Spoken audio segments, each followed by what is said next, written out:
Pangit ng Encantadia Sangre, tapos ganito lang ang mangyayaring patay lahat. Kaya ang dami sigurong namamatay dahil ang daming rumors and theories na panaginip lang to ni Cassiopeia. Sinong nagsabi na mahina si Alena? Pau-Pau, Gurna, and Hathor soldiers. Tapos sugatan pa siya partida at walang brilyante ha. She was able to handle them all. And kung paano nila patayin yung mga character, yun yung nakakawalang gana. Alam naman natin na ang lakas sa 2016 ni Lyra. Tapos dito sa 2025, bigla na lang siyang isang saksak lang, deads na siya. Feeling ko pag-aari ng Bathaluman yung Esperanto na setro ni Metena, kaya kayang-kaya nitong tapatan ang kapangyarihan ng mga brilyante. Dami nagsasabi na baka ano lang to, panaginip lang lahat ni Cassiopeia, tas magigising nga siya, tapos walang nangyari, no? Paparating pa lang talaga si Metena.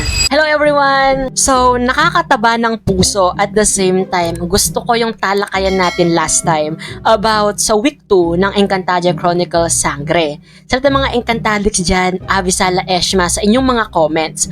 So, speaking of that comments, kung di ba napapanood, ay gumawa ako ng commentary at reaction video sa week 2 ng Encantadia Chronicles Sangre. At ramdam ko yung frustration nyo, ramdam ko yung ines at galit nyo sa mga nangyayari sa Encantadia Chronicles Sangre. Kaya naman for today's video guys, silipin din natin yung mga iba't ibang mga comments, frustrations at mga opinions ninyo about sa week 2 ng Encantadia Chronicles Sangre. Magbabasa tayo ng mga comments ninyo. So, heads up guys, na ipapakita ko yung mga names at comments nyo dito since it's a public, public materials naman. So, without further ado, eto na. Magbasa tayo ng mga comments. So, unahin natin dito. Shout out kay Lady May Narito. So, ang comments ni Lady ay, nagpakamatay siguro si Ibaro, namimiss niya si Amihan since sinabi ni Alena kay Mash na Maika na may iba nang nagmamay-ari ng puso niya. It's just my theory. So, di ba nagtanong tayo kung ano na ba, bakit ba biglang nawala dito sa eksena si Ibaro? So, eto yung comments ni Miss Lady na siguro daw baka namimiss niya na si Amihan. Kasi di ba may scene din doon na nakita natin na ang sabi ni Amihan, magkakasama na rin tayo, mahal ko. Sabi naman ni Win Brian Lagundino, kaya ang dami sigurong namamatay dahil ang daming rumors and theories na panaginip lang to ni Cassiopeia. Tas magigising siya, then dun pa lang mangyayari ang lahat. Good point. Ito rin yung nababasa ko sa mga, lalo sa other social media accounts, iba may mga group doon, diba? Tawang-tawa ako at the same time, pwede palang mangyari yon, no? Ganun yung itsura ko at napaka-question din ako na baka visions lang pala ito lahat ni Cassiopeia. Tapos makita natin, magigising siya at mangyayari pa lang ang lahat. Since totoo nga, may mga scene tayo na nakita na kumakalat sa other SOCMED, or baka naman director's cut yung mga yon, or director's cut yung mga yon. Possible din, no, na makakita tayo ng director's cut dito sa may Sangre. Tapos eto, frustration ni John Mark Almodal. Ay nako, parang ayoko nang manood kasi wala na ang mga idol ko. Sana bumalik na ang Encantadia 2016. Ayoko nang manood, nakaka-stress talaga.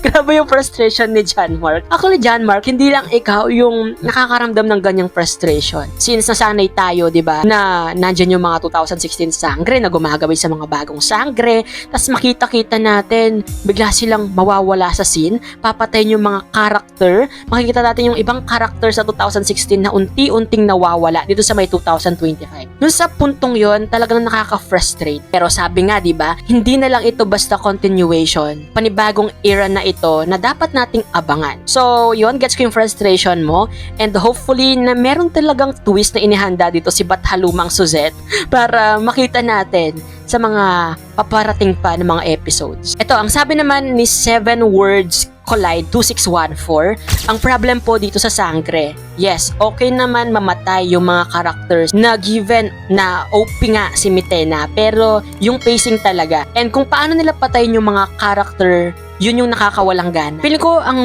mindset dito ng mga writers, baka maboard yung mga viewers kung di nila ba mamadaliin yung pacing.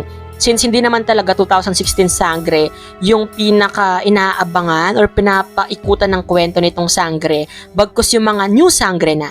So kung hindi nila siguro mamadaliin na palakihin, maibigay yung mga brilyante sa kanila, ititrain sila, kalabanan si Metena, feeling ko sasabihin ng mga writer na baka pag slow pace yung nangyayari is mawalan ng gana yung mga viewers. And agree din ako dun sa second thoughts mo na walang justice yung pagkamatay nina Sangre, Lyra at Mira. Diba? Alam naman natin na ang lakas sa 2016 ni Lyra. Tapos dito sa 2025, bigla na lang siyang isang saksak lang, deads na siya. Kumbaga, ang dami niya ng digmaan na naranasan, na pagdaanan, sinumpa na siya ng mga bathala, no? Na kaharap niya na yung mga bathala at bathaluman, pero sa isang saksak ng isang minihabe, gagi na matay. So, yun din. Sana naman nakitang lumaban talaga si Mira. Well, nakita natin na gumamit siya ng magic, pero parang ang dali. Kahit sina Cassiopeia at Alena, lumaban naman si Alena, di ba? Ginamit niya yung brilyante ng tubig niya. Pero nahigop ni Mitena yung powers niya.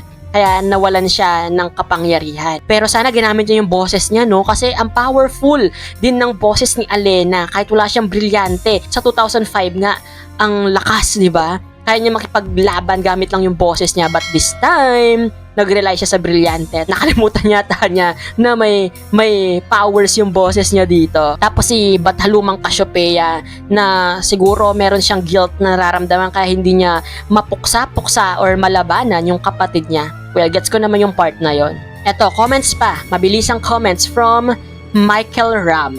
Episode 129, ang pagtugis kay Alena. Sinong nagsabi na mahina si Alena? Pau-Pau, Gurna, and Hathor soldiers. Tapos sugatan pa siya partida at walang brilyante ha. She was able to handle them all. Boses lang niya ang kanyang ipinaglaban at ginamit. Tapos kay Mitena, ilang hampas lang, bagsak na at di na makabangon. Parang humina si Alena. Yung punto ko, di ba? Nabanggit ko na rin kanina na sana lumaban talaga si Alena dito at hindi siya nag-rely solely sa brilyante niya since may powers nga siya gamit ang boses, no? Ang sabi naman ni Yelki, prediction lang ni Cassiopeia para Final Destination lang ang peg. Diba? Ang dami nagsasabi na baka ano lang to, panaginip lang lahat ni Cassiopeia tas magigising nga siya tapos walang nangyari, no? Paparating pa lang talaga si Mitena.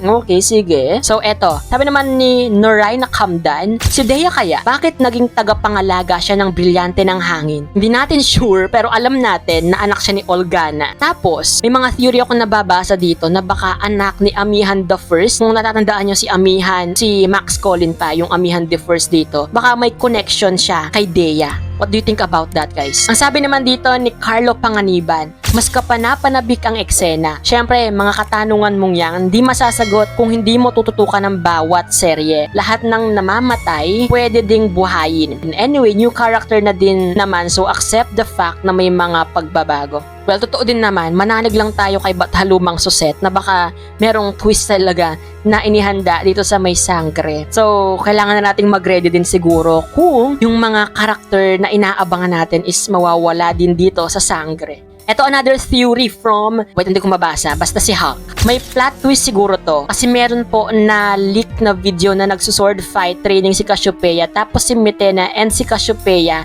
sa Lireo. Pero doon sa Lireo, di ba, wala namang sword fight. Sabi nila dati may time jump itong season na ito. So it means babalik sila sa dati. Oh! Tapos another comment from Daryl Padilla. Si Cassiopeia talaga nakakawalang gana. Paano ba namang bathaluman na siya pero imbes na maging malakas dahil ka-level na niya nga yung iba pang mga bathaluman pero wala mas malakas pa nga siya nung hindi pa siya bathaluman. To be honest, ang nerf, grabe si Cassiopeia dito. Ang powers niya lang yata is magsumalag. Nung nakita na, puro salag lang yung ginagawa niya. Tapos din natin nakikita ginagamit yung kabilan niya dito. So ano nangyari kay Cassiopeia? Ang sabi naman ni Sai L884, kasi maraming nakakamiss ng point na ang hawak ni Mitena na powers ay Esperanto ng isang Arkanghel. Mas ibang level yung power ng Arkanghel sa Diwata level. Alam naman natin na mas higher entity ang angel kesa sa Diwata. Yun pa kayang pinaka-highest form ng angel na Archangel. Pero kung makapangyarihan talaga ang Arkanghel, isang walang laban na Mitena, no? Napatay niya.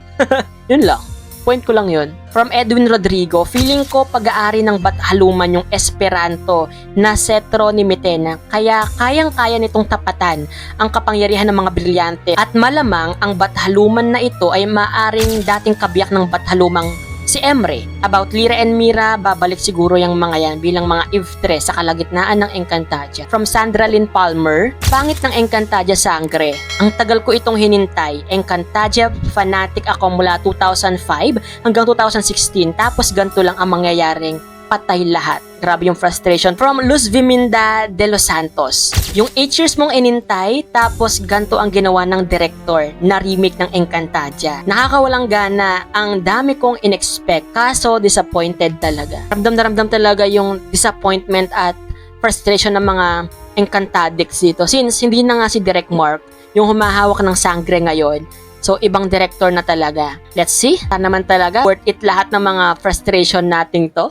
Ayun, basa ko ng ilang mga comments. So, kung gusto yung basahin din guys, yung Alayang Talakayan sa week 2 na pagpapalabas ng Sangre, i-visit nyo lang guys yung account ko or lilink ko dito yung video at panoorin nyo guys. At let me know na rin yung mga comments nyo pa about sa Encantadia Chronicles Sangre. Yun guys, ano masasabi nyo pa sa Sangre? Approve ba sa inyo or may gusto pa kayong makita at ipanawagan? Well, kahit natapos na to, for sure, sa susunod na Chronicles installation ay mapakinggan tayo.